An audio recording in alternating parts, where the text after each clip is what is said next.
मित्रों, मुझसे किसी ने पूछा कि लॉकडाउन के बाद क्या होगा। देखने में प्रश्न बड़ा साधारण सा है, लेकिन अगर आप गंभीरता से विचार करें तो ये भविष्य की बड़ी भयावह तस्वीर की तरफ संकेत दे रहा है। कोरोना महामारी में सब कुछ ठप सा हो गया है। अगर लॉकडाउन जल्दी नहीं खुलता है तो भी अब तक का जो समय रहा है उसमें भी सारी गतिविधियां ठप हो गई हैं। उद्योग धंधे बंद हो गए हैं, रेल यातायात, परिवहन विभाग और हवाई सेवाओं सब पर असर पड़ा है। आम जनता पर असर तो पड़ा ही है, इन सब पे भी बहुत ज़्यादा असर पड़ा है। हालांकि लॉकडाउन में सरकार ने कुछ उद्योगों को शुरू करने की अनुमति देकर इस गैप को थोड़ा सा भरने की कोशिश की है, लेकिन क्या वो इसमें कामयाब हो पाएंगे या कितना जो है इस गैप को भरा जा सकता है। एक चीज़ तो निश्चित है कि अभी से इसके दुष्परिणाम सामने आने शुरू हो गए हैं। हजारों करोड़ों लोगों को अपनी नौकरियों से हाथ धोना पड़ गया है। देश की अर्थव्यवस्था करीब छिन्न भिन्न सी हो गई है। अब इस गैप को कैसे भरेंगे, ये एक बड़ा प्रश्न है। आज इस वीडियो में हम इसी पे चर्चा करेंगे कि लॉकडाउन में हमें जो इसके दुष्परिणाम होंगे वो क्या होंगे और हमें उसकी कितनी कीमत चुकानी पड़ेगी।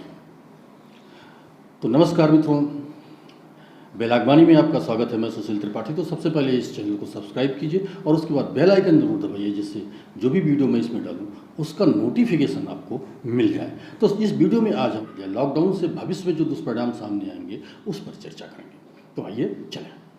इसमें आगे बात करने से पहले मैं कुछ आंकड़ा आपको बता दूँ, जिससे जो भी बात है उसको समझने में आगे आपको थोड़ी सी सहूलियत होगी। एक्यूट रेटिंग्स रिसर्च के अनुसार भारतीय अर्थव्यवस्था को, इस लॉकडाउन की बात कर रहा हूँ, इस लॉकडाउन में भारतीय अर्थव्यवस्था को प्रतिदिन करीब 35,000 करोड़ रुपए का नुकसान हो रहा है। एक अन्य अनुमान है कि जिसमें भारतीय अर्थव्यवस्था को कुल कम से कम 3 लाख करोड़ डॉलर का नुकसान उठाना पड़ सकता है। अब इसके बाद जो और सेक्टर्स हैं भारत में, इसमें अकेले रेलवे को करीब 20,000 करोड़ रुपए का नुकसान होगा, ये अनुमान है। सबसे ज़्यादा जो मार पड़ेगी वो हवाई सेवाओं पर पड़ेगी। हवाई सेवाओं पर मार क्यों ज़्यादा पड़ेगी ये हम आगे चल के वीडियो में चर्चा करेंगे इस पर।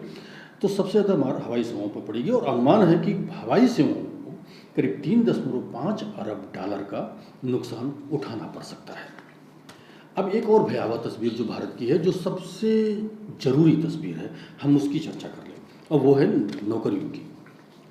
तो नौकरियों की जो आंकड़ा अभी सामने आया है नौकरियों का, centre for monitoring Indian economic ने जो आंकड़ा जारी किया है उसमें अब तक करीब 12 करोड़ नौकरियां जा चुकी हैं।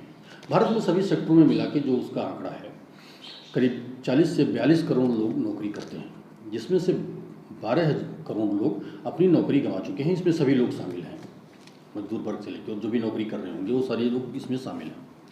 अब जो बचे हैं उनकी स्थिति क्या होगी, उनमें से कितनी छटनी होगी। कई कंपनियां छटनी की शुरू भी कर चुकी हैं। तो ये तो आंकड़े थे।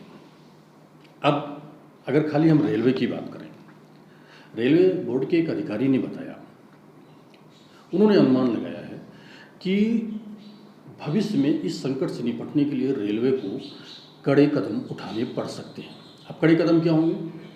अगर इस महामारी से हम बचना चाहते हैं, क्योंकि महामारी जिस तरह चल रही है उससे तो लग रहा है कि अभी इतनी आसानी से ये ख़त्म होने वाली नहीं है। तो कड़े कदम क्या हो सकते हैं? रेलवे में पैसेंजर की संख्या निर्धारित की जाएगी कि एक डिब्बे में इतने पैसेंजर बैठेंगे। अब अगर पैसेंजर की संख्या निर्धारित की गई तो निश्चित रूप से उनका किराया बढ़ेगा। ये इसके अलावा कुछ जो है नौकरियों पे भी हो सकता है रेलवे में भी गाज गिरे, चाहे वो कुशल हों या अकुशल हों।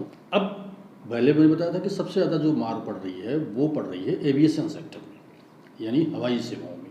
हवाई सेवाओं के में मार क्यों पड़ रही है? क्योंकि हवाई सेवाएं हमारे देश में सबसे ज़्यादा विदेशों में अपनी सेवाएं देती हैं, मतलब इंटरनेशनल सेवाएं जो हैं वो ज़्यादा हैं। क्योंकि घरेलू उड़ान हमारे यहाँ उतनी ज़्यादा नहीं है, उनसे ज़्यादा बहुत ज़्यादा उतना फ़ायदा नहीं होता है। तो अब हवाई सेवाओं में क्या नुकसान हो सकता है?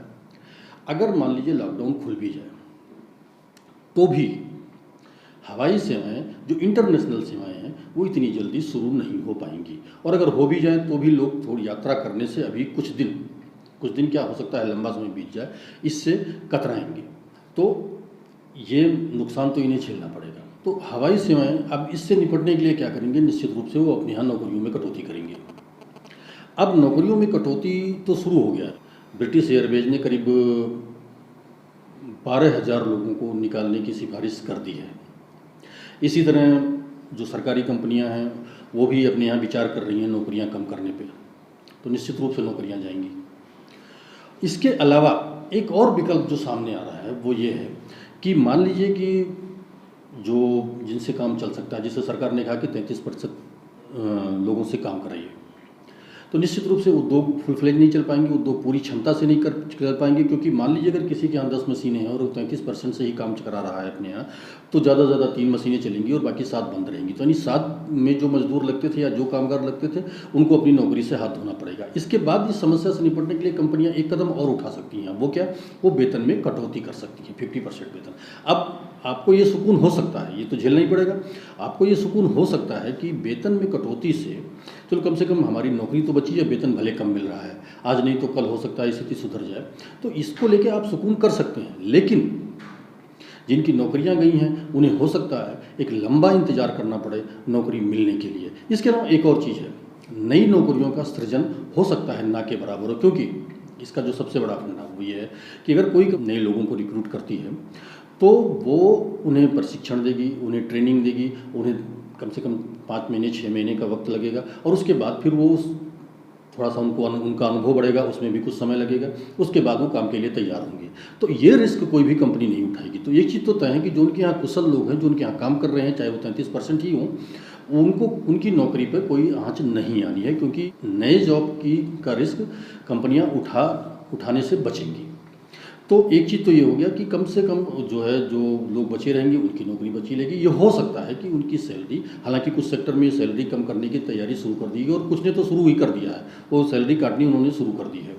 और ये सब कुछ कितने दिन चलेगा, यानी कंपनियों का जो रिकवरी पीरियड शुरू होगा वो कितना लंबा खींचेगा, इसका दावा कोई नहीं कर सकता। हाँ, कुछ कंपनियाँ इसकी आड़ में खेल जरूर कर सकती हैं।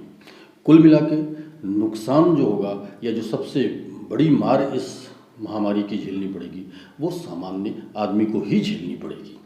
अभी हाल में WHO की एक रिपोर्ट आई है जिसमें WHO ने ये दावा किया है कि कोविड-19 का सबसे बुरा दौर अभी आने वाला है।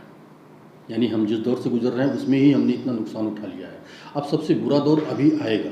वो क्या होगा, वो शायद यही है कि आर्थिक रूप से हमें सुदृढ़ होने में बहुत वक्त लगेगा और इसकी कीमत हमें क्या चुकानी पड़ेगी ये शायद हमें पता नहीं है। तो मित्रों, ये वीडियो आपको कैसा लगा हमें कमेंट बॉक्स में जरूर लिखिएगा। धन्यवाद।